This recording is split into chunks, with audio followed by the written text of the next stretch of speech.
The knife sliced through rope with desperate precision as Ezekiel Whitmore's weathered hands worked to free the Cherokee girl whose dark eyes held both terror and defiance.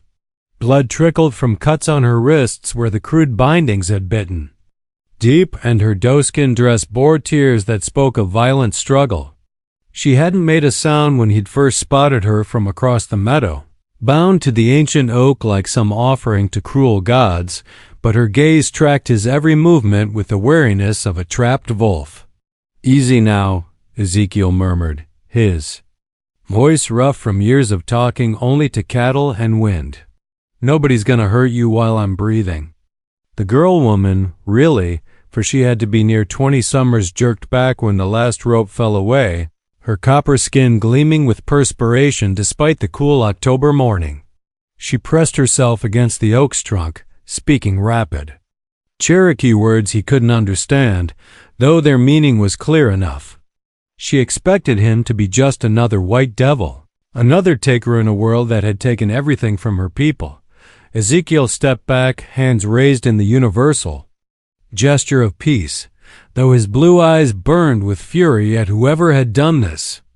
"I'm not one of them," he said quietly. "Name's Ezekiel. I own the spread beyond that ridge. Been watching vultures circle for the better part of an hour, thought maybe I'd lost a steer." Instead, he'd found Ayanna. She told him her name after he'd given her his canteen and the jerky from his saddlebags, after he'd sat on his heels a good 10 feet away and waited for her to decide he wasn't a threat. The Cherokee word rolled off her tongue like water over stones, beautiful and fluid in a way that made something deep in his chest ache with longing he'd thought buried with his wife 5 years past. "Ayanna," he repeated, testing the syllables. "What's it mean?" "Eternal blossom," she whispered in English that carried only the slightest accent, her voice like wind through summer grass. "Though I feel anything but eternal today." The story came out in fragments. Raiders had struck her village at dawn, not soldiers, but the worst kind of white men, the ones who wore no uniform and answered to no law save greed. They'd taken captives to sell, killed those who fought too hard, burned what couldn't be carried. Ayanna had been separated from the others during the chaos, pursued through the forest until exhaustion took her. "My people," she said, tears finally breaking free, too. Carved silver paths down her cheeks. "I do not know if any escaped." Ezekiel's jaw worked as he absorbed her words. He'd heard whispers in town about such raids, had seen the wanted posters for the Garnett Gang, but like most decent folk, he'd hoped the law would handle such scum before they touched his corner of the territory. "You're safe now," he said, meaning it with every fiber of his being. "My cabin's not much, but it's got strong walls and plenty of ammunition. You can stay long as you need." Ayanna studied his sun-weathered face, taking in the scars that marked him as a man acquainted with violence, the gentle hands that spoke of patience with wounded creatures. Something in his pale eyes, a depth of grief that matched her own made her nod slowly. "Why?" she asked simply. Ezekiel was quiet for a long moment, watching clouds drift across the endless Dakota sky. "Because everybody deserves someone to stand with them when the wolves come calling." 3 days passed like a carefully choreographed dance between two souls learning to trust. Ayanna moved through Ezekiel's modest cabin like a whisper, tending wounds he didn't know he carried, not just the obvious ones from years of ranch work, but the deeper hurts that came from too much solitude and too much loss. She cooked rabbit stew with wild herbs that made his plain cooking taste like sawdust in comparison, mended his worn shirts with stitches so fine they seemed magical, and filled the silence that had been his only companion with soft Cherokee songs that made his heart remember what hope felt like. Ezekiel, for his part, gave her space to heal while quietly ensuring her safety. He moved his bedroll to the main room, giving her the privacy of his bedroom. He spoke only when spoken to, understanding instinctively that she needed to find her own rhythm in this strange new world. But his eyes followed her constantly, drinking In the graceful way she moved, the strength that radiated from her small frame, the fierce intelligence that sparked in her dark gaze when she studied his books in the lamplight, on the fourth morning, she found him grooming his Maury in the small stable, his hands gentle on the animal's flanks. Sunlight streamed through the open door, turning his brown hair to burnished copper and highlighting the care with which he worked. "You are not what I expected," Ayanna said quietly, making him turn. "What did you expect?" She considered this, absently stroking the mare's nose when the horse wandered over to investigate. "Most white men I have known see only what they want to take. Land, gold, women, it matters little. They take because they can. And what do you think I want to take?" The question hung between them like morning mist, fragile and charged with unspoken possibilities. Ayanna met his gaze directly, seeing past the awkward bachelor to the man beneath one who'd known love and loss, who understood that the most precious things couldn't be taken, only freely given. "Nothing," she said finally. "That is what makes you dangerous," he laughed, a sound rusty from disuse. "Dangerous how?" "Because you make me want to give." The admission hung in the air between them, heavy with truth and vulnerability. Ezekiel set down his brush, his hand suddenly unsteady. This woman, this beautiful, broken, brave woman, was offering him something he'd never dared dream of finding again. "Ayanna, do not speak," she said, stepping closer. "Not yet. Let me ...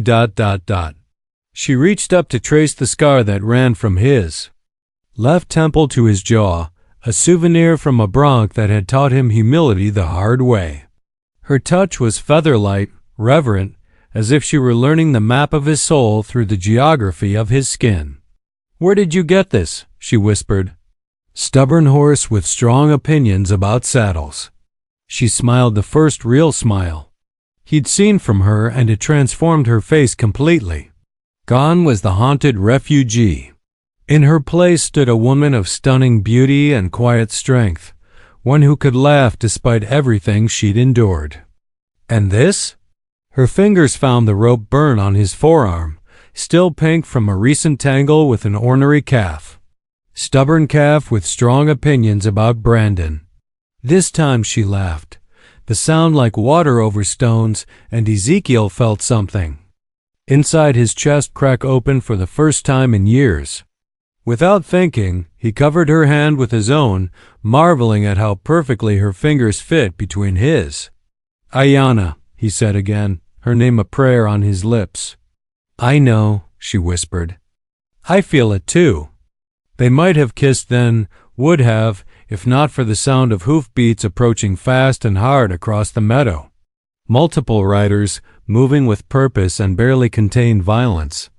Ezekiel's hand went instinctively to his colt, his body tensing for battle, but Ayanna gripped his wrist with sudden strength. "Wait," she breathed, her eyes wide with hope and fear in equal measure. "Listen." Through the thunder of approaching horses came another sound, the haunting call of a mourning dove, repeated 3 times in perfect cadence. Ayanna's face transformed, with joy and relief so profound it made Ezekiel's chest tight. "My people," she whispered, "they live. They have found me." The Cherokee warriors materialized from the morning mist like vengeful spirits, their paint-marked faces grim with purpose and barely restrained fury. 7 riders strong, they arranged themselves in a loose semicircle around Ezekiel's cabin, their weapons ready but not yet raised. At their head rode a man whose bearing spoke of natural leadership, broad-shouldered and fierce-eyed, with silver threading through his long black hair and scars that told stories of countless battles. Ayanna burst from the stable like a bird taking flight, her voice breaking as she called out in rapid Cherokee. The lead warrior's stern expression cracked for just a moment, relief flooding his weathered features before discipline reasserted itself. His gaze fixed on Ezekiel, who stood frozen in the stable doorway, one hand still resting on his gun. "Coda."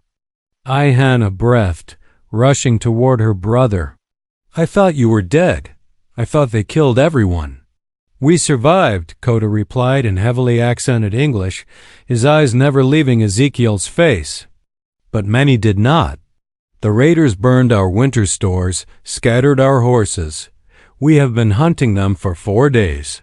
He dismounted in one fluid motion, his warriors following suit with the synchronized precision of men who'd ridden together. "Through hell." Ayanna threw herself into her brother's arms, and for a moment the fierce war chief was simply a man holding his sister, gratitude and grief warring across his features. "The white man," Coda said quietly, his voice carrying clearly across the yard. "He did not harm you?" "No." Ayanna pulled back to meet her brother's eyes. "He saved me, fed me, protected me. Asked nothing in return." Coda's gaze shifted to Ezekiel, who had finally stepped fully into the sunlight, his hands visible and empty. The Cherokee leader studied him with the intensity of a hawk evaluating prey, taking in the weathered features, the honest eyes, the way he held himself ready for trouble but not seeking it. "You are Ezekiel Whitmore," Coda said. It wasn't a question. "I am." Ezekiel's voice was steady despite the tension crackling through the air. "And you're welcome on my land, all of you. Your sister's been through hell. She needs her people. You know my name. Your sister told me. Said you were a war chief, said you were the best tracker in 3 territories. Seems she wasn't exaggerating." One of the younger warriors, barely more than a boy, really, with fury burning bright in his dark eyes, stepped forward with his rifle half raised. "This is the man who held our sister captive, brother. We should... Coda." Coda's voice cracked like a whip, freezing the young warrior mid-sentence. "You will not speak of things you do not understand." Ayanna moved to stand between the two groups, her chin raised with regal pride. "This man owes us nothing, yet he risked everything to help me. While we seek vengeance against our enemies, he offered shelter to one he did not know. This is the way of honor. It's the way of human decency," Ezekiel said quietly. "Any man worth his salt would have done the same." Coda tilted his head slightly, as if hearing something in Ezekiel's tone that others might miss. "Not any man. We have met many whites in our travels. Most see opportunity where they should see suffering. Then you've been meeting the wrong kind of white man." A ghost of a smile touched the war chief's lips. "Perhaps. My sister says you asked nothing in return for your kindness. Your sister's freedom isn't something I had any right to ask payment for. She's not property to be bought or sold." The words carried weight in the morning air, and Ezekiel could see their impact in the subtle relaxation of the warriors' postures. Even young Coda lowered his rifle slightly, though suspicion still clouded his features. "The raiders," Coda said after a moment. "Did you see which direction they rode?" "North by northwest," Ezekiel replied without hesitation. "Saw dust clouds heading toward Deadwood Canyon day before yesterday. Figured it was prospectors, but now..." He shrugged grimly. "Deadwood Canyon." Coda exchanged glances with his warriors. "Good place for an ambush. Bad place for escape. You planning to go after them? They killed our people, stole our horses. They will answer for their crimes." Ezekiel nodded slowly, understanding the iron certainty in the war chief's voice. Justice demanded blood, and these men would see it done or die trying. It was a code he respected, even if it wasn't his fight. Except it was becoming his fight, wasn't it? Every time he looked at Ayanna, every moment he spent in her presence, the invisible bonds grew stronger. Her people's enemies were becoming his enemies, her pain his own. "How many men you figure they've got?"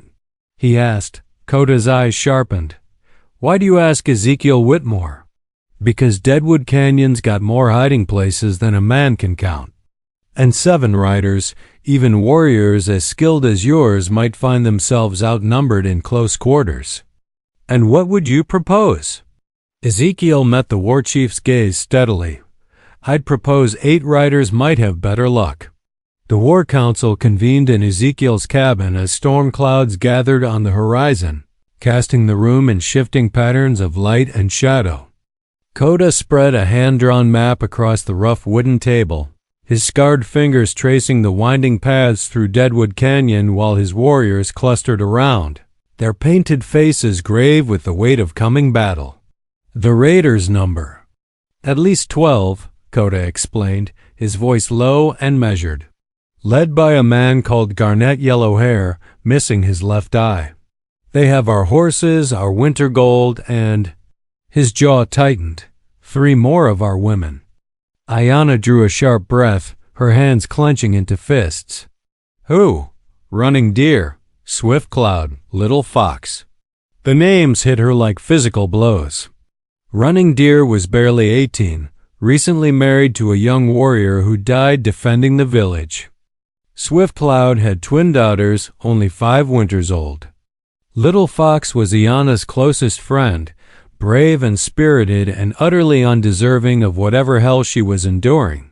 We get them back, Ayanna said fiercely, all of them. You will not be riding with us, sister. Coda's tone brooked no argument. You have suffered enough. I have suffered, yes. But I have not broken. She met his eyes with unflinching resolve. These are my sisters, my blood. I will not hide while they suffer. The white man's cabin is safe. The white man has a name. Ezekiel interjected mildly, looking up from where he'd been checking his rifle. And his cabin's not nearly as safe as you might think. Garnet's gang knows this territory, knows where the isolated homesteads are. They'll be back this way eventually, looking for easy pickings. Coda, the youngest warrior, spoke up with barely contained anger. Then why do you offer to ride with us? What do you gain from our war? Ezekiel was quiet for a long moment, his gaze finding Ayanna's across the crowded room. The connection that had been building between them over the past days seemed to pulse. In the air, invisible but undeniable. Your sister saved my life, he said finally. She has been in your care, not the reverse. No. Ezekiel shook his head slowly. Before she came, I was already dead. Just hadn't stopped breathing yet. Been wandering through the motions of living for 5 years, ever since my Mary passed. Ayanna. She reminded me what it means to be alive. The admission hung in the air like smoke, raw and honest and impossible to dismiss. Coda studied Ezekiel's face with new intensity, seeing past the surface to the man beneath one who'd known the same kinds of loss, the same crushing weight of survivor's guilt. You would risk your life for people you do not know, Coda said. Slowly. I'd risk my life for her. The rest of you. Well, you matter to her, so you matter to me. One of the older warriors, a man called Gray Volf, whose braided hair was indeed more silver than black, spoke for the first time since arriving. This one speaks truth, brother. I can see it in his spirit. Coda nodded thoughtfully, then turned his attention back to the map. The canyon has 3 entrances, here, here, and here. He pointed to narrow passages marked in charcoal. If we split into groups, we can trap them like rabbits in a warren. What about the women? Ayanna asked. If Garnet feels cornered ... She didn't need to finish the thought. They all understood the brutal mathematics of desperation. That's why we need to be smart about this, Ezekiel said, moving to study the map more closely. I know that canyon. Spent a summer there hunting when I first came to the territory. There's a hidden passage here. He tapped a spot near the eastern wall, barely wide enough for a man on foot. Comes out right behind where they'd likely make camp. You could get close without being seen? Close enough to create a distraction while you come at them from the main entrances. Draw their attention, maybe get the women clear before the real fighting starts. It was a dangerous plan, requiring split-second timing and no small amount of luck, but it offered the best chance of rescuing the captives without getting them killed in the crossfire. "There is another way," Grey Wolf said quietly, "an old way, the way of shadows and silence." The other warriors exchanged glances, understanding passing between them like shared breath.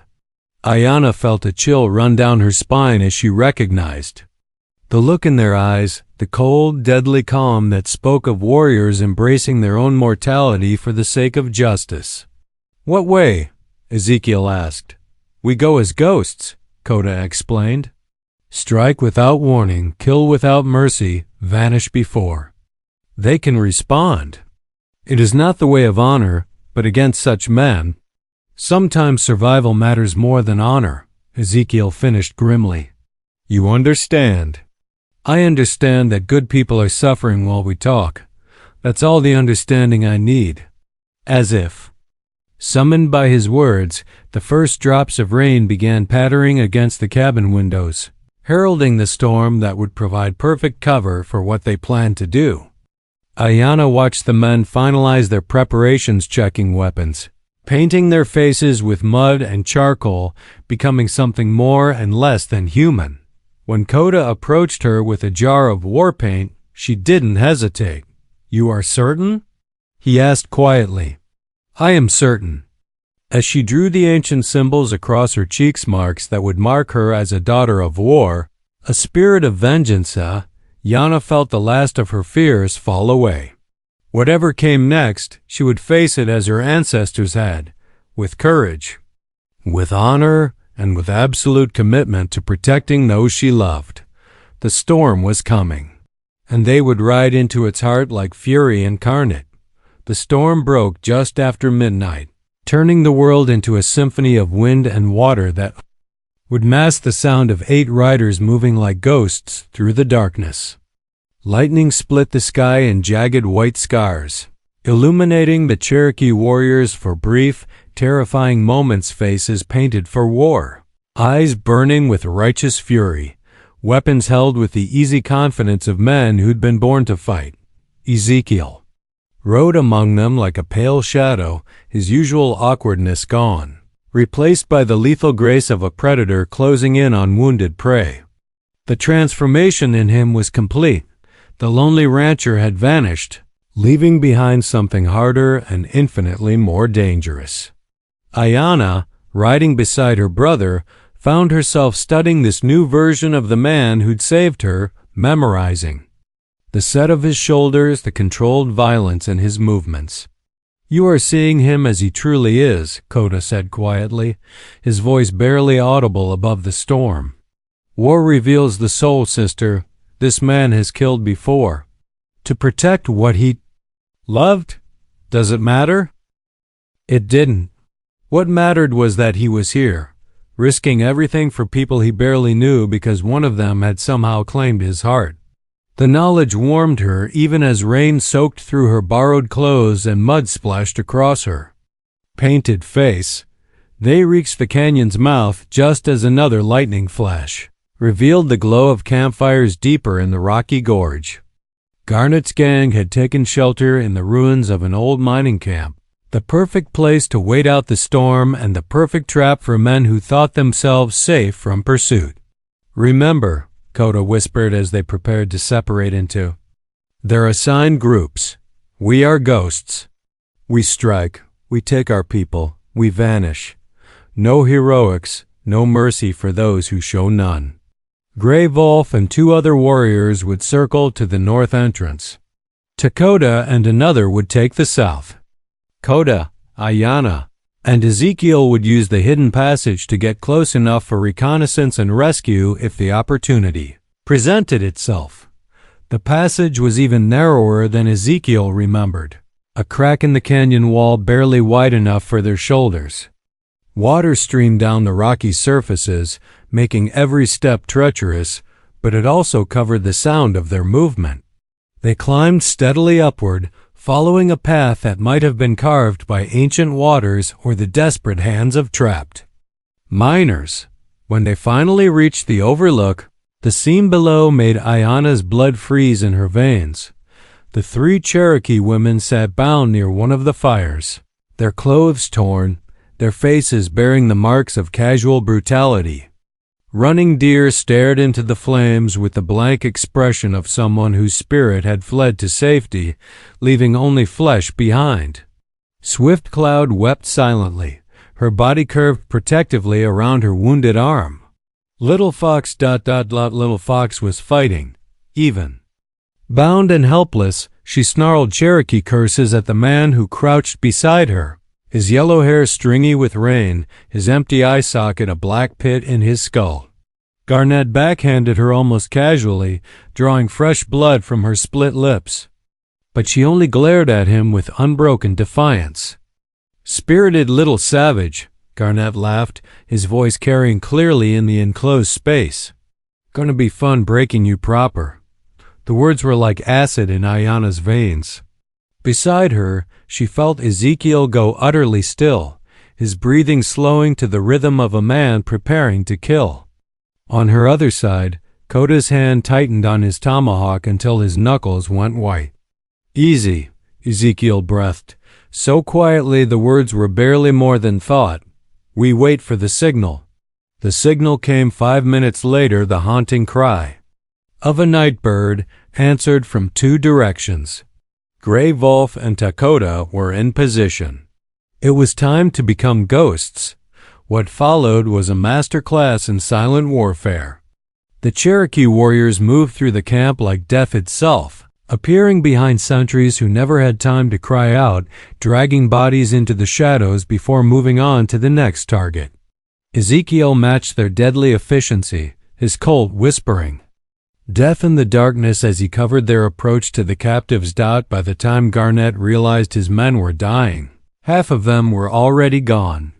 "What the hell?" he started to shout, then gurgled as Gray Wolf's knife found his throat. But the one-eyed leader was tougher than most. Even with his life bleeding out between his fingers, he managed to draw his gun and fire wildly into the darkness. The shot echoed like thunder in the confined space, and suddenly the careful silence was shattered as the surviving gang members realized they were under attack. "The women!" Koda shouted, abandoning stealth for speed. Ayana was already moving, sliding down the rocky slope like a mountain cat, her knife flashing as she cut the bonds holding Little Fox. Her friend looked up in shock and recognition, tears streaming down her painted cheeks. "Ayana? How?" Questions later, Ayana gasped, sawing through the ropes. "Can you run? Try and stop me." Around them, the canyon erupted into chaos as the surviving raiders fought desperately against enemies they could barely see. Gunfire echoed off the stone walls, creating a deafening cacophony that masked screams and war cries alike. Through it all, Ezekiel moved like an avenging angel, his rifle speaking with deadly precision as he picked off gang members who tried to flank the Cherokee warriors. One of the raiders, a young man with cruel eyes and blood on his hands, broke from the main fight and charged toward the women, his gun aimed at Running Deer's head. He never made it. Ayana's thrown knife took him in the chest, dropping him like a stone. "Behind you!" Little Fox screamed. Ayana spun to find Garnett stumbling toward her, his throat still bleeding but his gun steady in his hand. The one-eyed leader's face was a mask of rage and pain, and she knew she was about to die. Then Ezekiel was there, his body shielding hers as he took Garnett's bullet in the shoulder. The impact spun him around, but he kept his feet, kept his gun level, kept his promise to protect her. His answering shot took Garnett between the eyes. Dawn crept across the canyon like a cautious animal, revealing the aftermath of the night's violence in stark, unforgiving detail. Bodies lay scattered among the rocks and ruins, most wearing the crude clothes of Garnett's gang, though 2 Cherokee warriors had fallen as well-brave men who died avenging their people and rescuing their women. Ezekiel sat propped against a boulder while Ayana tended his wounded shoulder, her gentle hands working with practiced efficiency to clean and bind the bullet wound. The slug had passed clean through without hitting bone, but he'd lost blood and his face was pale with pain and exhaustion. "You should not have done that," she said quietly, not looking up from her work. "Done what?" "Thrown yourself between me. And that bullet, I was already moving. I would have been fine. Maybe, maybe not. Wasn't willing to bet your life on maybe." She finished wrapping the bandage and finally met his eyes, her own bright with unshed tears. "And what of your life? Does that mean nothing?" "Means everything now," he said simply, "because of you." The admission hung between them like morning mist, fragile and beautiful and impossible to ignore. Around them, the other survivors were gathering their dead, preparing for the long journey back to bury the fallen with proper ceremony. But for this moment, the world had narrowed to just the two of them and the truth that could no longer be denied. "Ezekiel, I know," he said softly, "I know what you're going to say. That we're from different worlds, different peoples. That there's no future for a Cherokee woman and a white rancher. That your place is with your tribe, rebuilding what was lost. Is that what you think I was going to say?" He was quiet for a moment, studying her face with the intensity of a man trying to memorize something precious. "Isn't it true?" "Some of it." She sat back on her heels, her paint-streaked face serious. "We are from different worlds. Our peoples have been enemies more often than friends. But you are wrong about one thing." "What's that?" "You think my place is with my tribe, but you do not understand what tribe means. It is not just blood or birth or the color of one's skin. It is the choice to stand with those who would stand with you, to protect those who would protect you, to love those who would love you in return." She reached out to trace the bandage she'd just finished, her touch feather-light on his injured shoulder. "You bled for my people last night. You fought for women you did not know, risked everything for a cause that was not your own. If that does not make you one of us, then words have no meaning." Hope kindled in his chest like a small flame fighting against winter wind. "And what about love? Does that have meaning too? More meaning than anything else in this world." They might have kissed then, would have if not for the sound of approaching footsteps. Coda emerged from behind a cluster of boulders, his face grim but his eyes holding a new kind of respect as he looked at Ezekiel. "The canyon is clear," he reported. "We found our horses, most of our gold," and ... double quotes, his expression darkened. "Signs that they were planning to raid 2 more settlements before winter." "Well, they won't be raiding anybody now," Ezekiel said grimly. "No. Thanks in large part to you." Coda crouched beside them, his war paint washed away by rain and sweat, revealing a face marked by grief and gratitude in equal measure. "You fought like one of us last night, bled like one of us. My warriors will sing of your courage around their fires for generations to come. I didn't do it for songs or stories. I know why you did it." Coda's gaze shifted to his sister, taking in her protective posture, the way her hand rested on Ezekiel's uninjured arm. "The question is, what happens now?" It was the question that had been haunting all of them since the first moment Ezekiel had cut Ayanna free from that oak tree. 2 worlds, 2 peoples, that had found each other across a divide that seemed impossible to bridge. "That depends," Ezekiel said slowly, "on what your people need." Coda raised an eyebrow. "Our people?" "Ayanna's people." "Which makes them mine too, if she have me." The war chief was quiet for a long moment, studying this white man who'd risked everything for strangers, who spoke of Cherokee needs as if they were his own. Finally, he nodded slowly. "We will need to rebuild. Find a new place to call home, one far from the paths of men like Garnett. It will be hard work, dangerous work.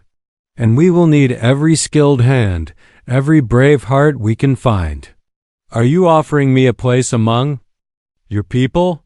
I am offering you the chance to earn one. If you prove yourself worthy of my sister's love, if you can learn our ways and respect our customs, if you can put the good of the tribe above your own desires, then yes, there might be a place for you." Ayana looked between the two men who meant everything to her, seeing the careful negotiation of respect and territory, the way they were finding common ground in their shared commitment to protecting what mattered most. "And what if I choose differently?" she asked quietly. "What if I choose to make my life in his world instead of asking him to join mine?" Both men turned to stare at her, surprise clear on their faces. It was Ezekiel who spoke first. "I'd never ask you to give up your people, your culture. That's who you are. And I would never ask you to give up your ranch, your life. But perhaps—" she looked between them with growing excitement. "Perhaps we do not have to choose. Perhaps there is a third way." Coda frowned. "What do you mean?" "Your ranch," she said to Ezekiel. "How much land do you own?" "Few thousand acres." "More than I can work alone, that's for certain." "And it is far?"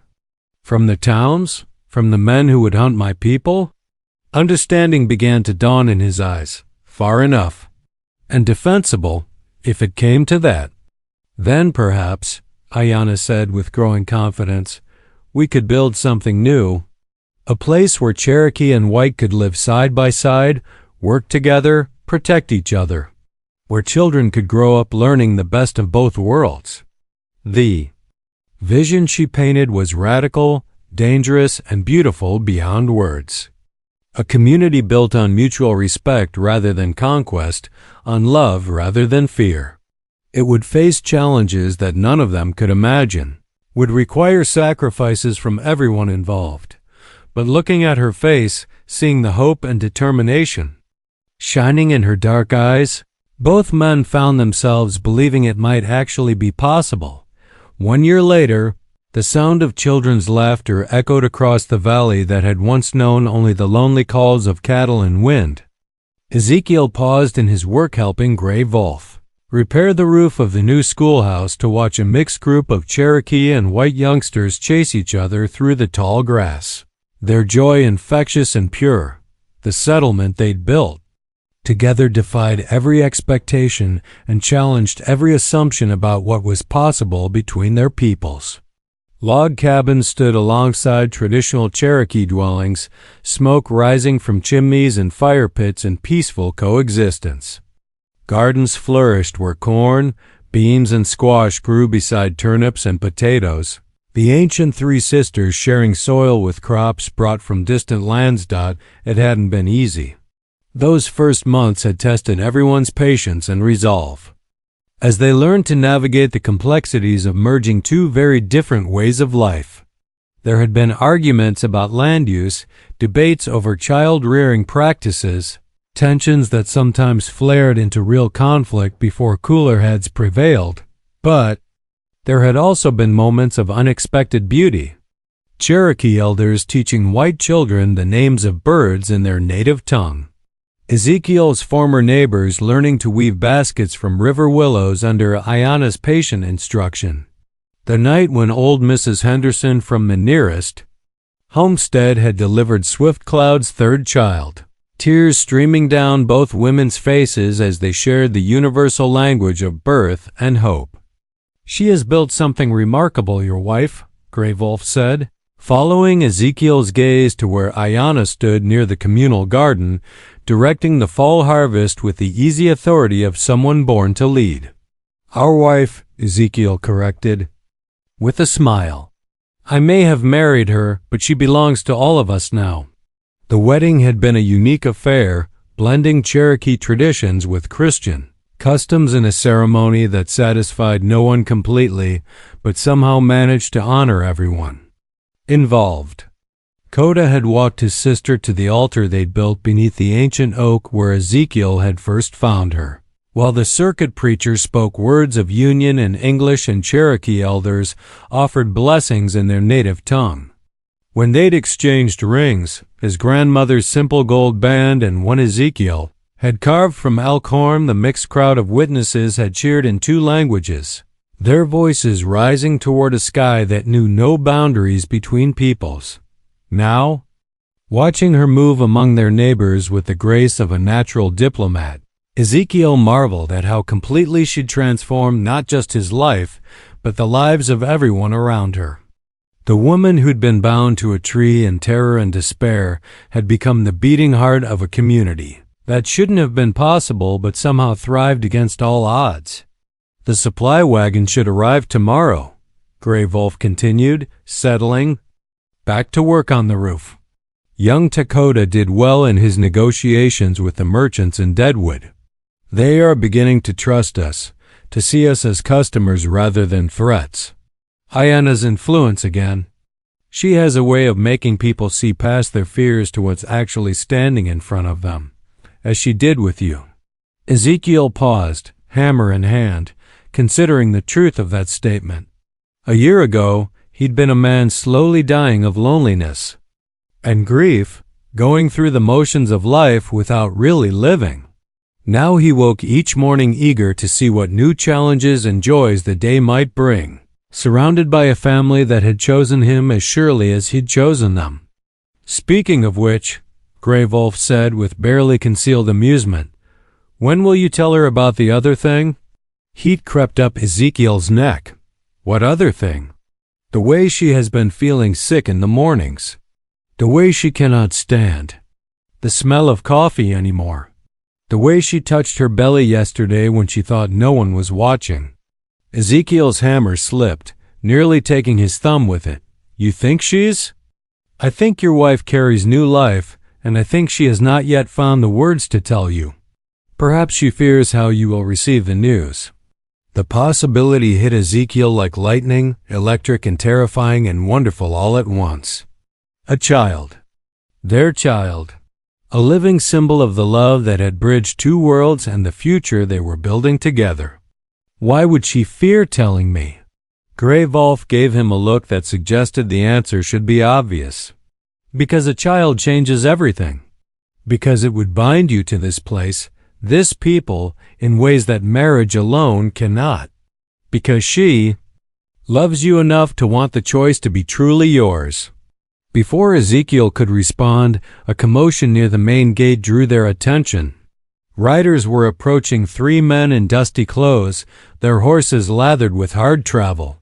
Visitors weren't uncommon, but something about these particular riders set Ezekiel's instincts on high alert. They moved with the careful watchfulness of men expecting trouble, their eyes cataloging defensive positions and escape routes with professional thoroughness. Trouble? Grey Wolf asked quietly, his hand drifting toward the rifle leaning against the schoolhouse wall. Maybe, probably. They climbed down from the roof as the riders entered the settlement proper, drawing curious looks from the mixed population of Cherokee and whites going about their daily business. Ayana appeared at Ezekiel's side as if summoned by some invisible signal, her face serene but her body coiled with tension. Federal marshals, she murmured, having recognized something in the men's bearing that marked them as representatives of distant authority. The lead rider dismounted near the community. Well, his badge catching sunlight as he surveyed the settlement with obvious surprise. He was a man in his 40s, lean and weathered, with the kind of eyes that had seen too much of humanity's worst impulses. Name's Marshal Creed, he announced, his voice carrying clearly across the suddenly quiet compound. Looking for a man named Ezekiel Whitmore. Got some questions need answering. Ezekiel stepped forward, Ayana's hand briefly touching his arm in a gesture of support and warning. I'm Whitmore. What kind of questions? Marshal Creed studied him for a long moment, taking in the mixed community, the obvious prosperity, the way Cherokee and white faces watched him with equal wariness. Questions about the Garnett Gang, about what happened in Deadwood Canyon last fall. They're dead, all of them. Good riddance. So we heard.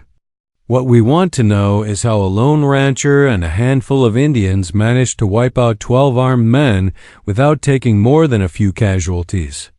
The question hung in the air like smoke, heavy with implication.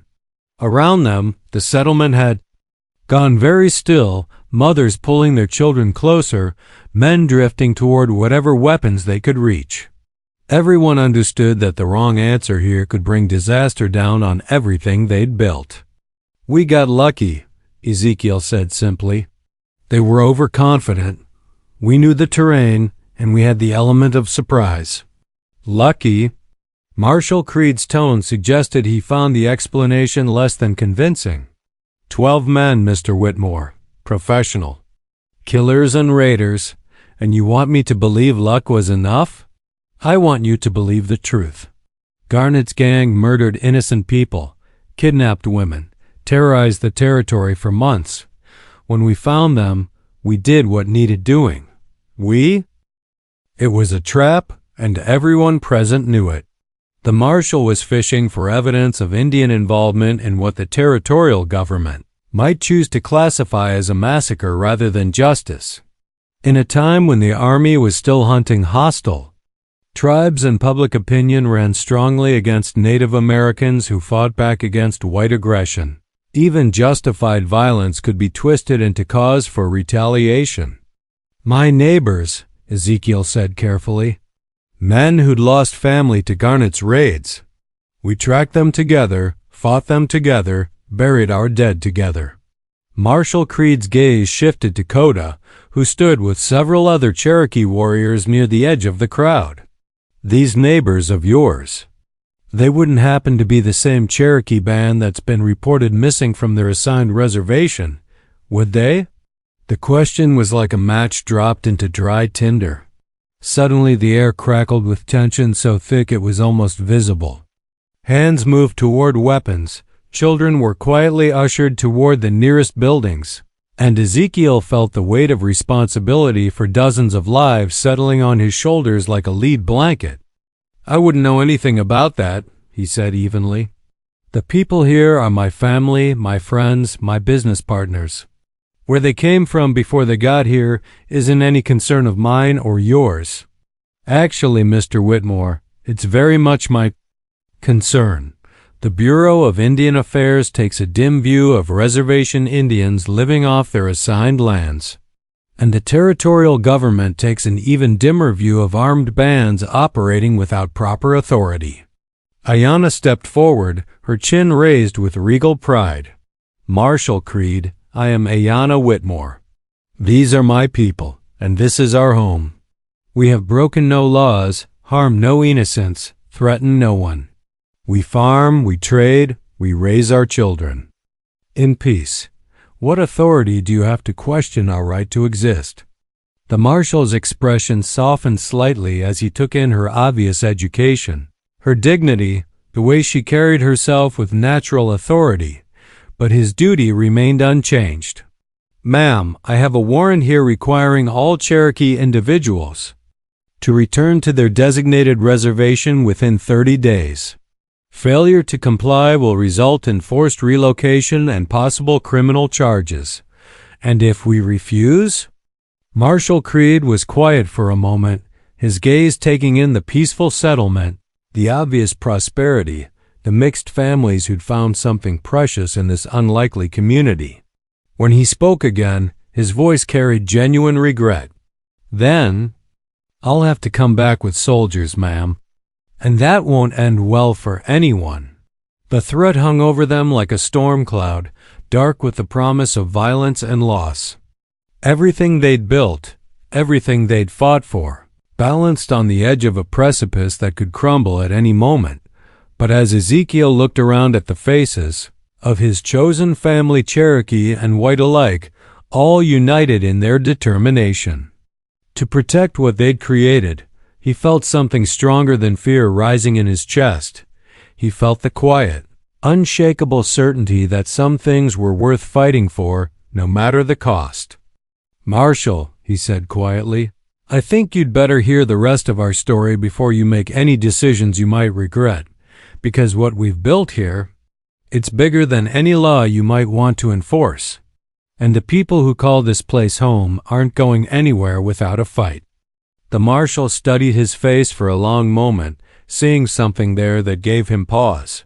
Finally, he nodded slowly. "I'm listening, Mr. Whitmore, but make it good.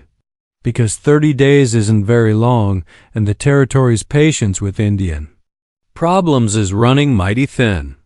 As the sun began to set over their valley, painting the sky in shades of gold and crimson, Ezekiel took his wife's hand and began to tell the story of love that had conquered hate, of courage that had overcome fear, and of hope that had built a bridge between two worlds.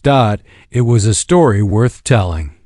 More importantly, it was a story worth fighting for, and in the growing darkness, surrounded by the people who'd become his family, Ezekiel Whitmore prepared to fight for the most important thing he'd ever known: the right to love without boundaries, to build without permission, and to prove that sometimes the impossible was just another word for necessary.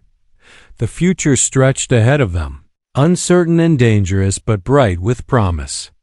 And whatever came next, they would face it together, Cherokee and white, husband and wife, one people united by something stronger than blood or law, or the artificial divisions that small minds used to separate what God had intended to unite. In the end, that was all that mattered. Love had found a way. Love always found a way.